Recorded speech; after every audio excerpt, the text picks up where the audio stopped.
বালা চাও। আজকের রেসিপি হচ্ছে বালা চাও। বালা চাও হচ্ছে এমন একটি ড্রাই শুটকি ভর্তা যেটা নিয়ে যাওয়া যাবে এক দেশ থেকে আরেক দেশ পর্যন্ত। আসসালামু আলাইকুম, সবাই কেমন আছেন? আশা করছি যে যেখানে আছেন ভালো আছেন এবং সুস্থ আছেন। আমার এক নিকটাত্মীয় খানিকটা অসুস্থ, তার নাকি শুটকি ভর্তা খেতে অনেক ইচ্ছা করছে। ভেবেছিলাম বাহির থেকে কিনে পাঠিয়ে দেব, কিন্তু বাহির থেকে অস্বাস্থ্যকর পরিবেশে তৈরি করা বালা চাও, তার উপর অসুস্থ মানুষ, আর এত চড়া দাম দিয়ে কিনে আমার ঠিক পুষবে না। তাই তো নিজেই বাসায় তৈরি করে ফেললাম বালা চাও। চলুন দেখে আসি কিভাবে করে আমি এই দারুণ স্বাদের শুটকি ভর্তাটা তৈরি করেছি।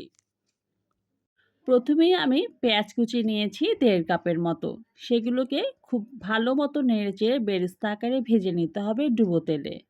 তারপর সেই তেলেই প্রায় 1 কাপ পরিমাণ রসুন কুচি নিয়েছি। কেউ চাইলে দেশি রসুনটাও কিন্তু ব্যবহার করতে পারেন। রসুনটাও আমি মিডিয়াম আঁচে বেশ খানিকক্ষণ সময় ধরে নেড়েচেড়ে ভেজে নিয়েছি।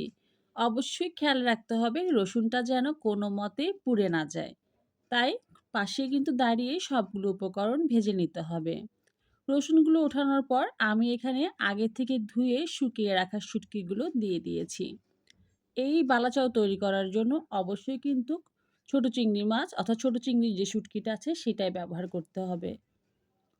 আর অবশ্যই চেষ্টা করবেন বাজার থেকে আনার পর শুটকিগুলো ভালো মতো ঝেড়ে ধুয়ে তারপর পানিটা ছড়িয়ে নেওয়ার জন্য। এরপর সামান্য লবণ দিয়ে আমি সবগুলো চিংড়ি কম আঁচে অনেকক্ষণ যাবৎ ভেজে তেল থেকে উঠিয়ে নিচ্ছি।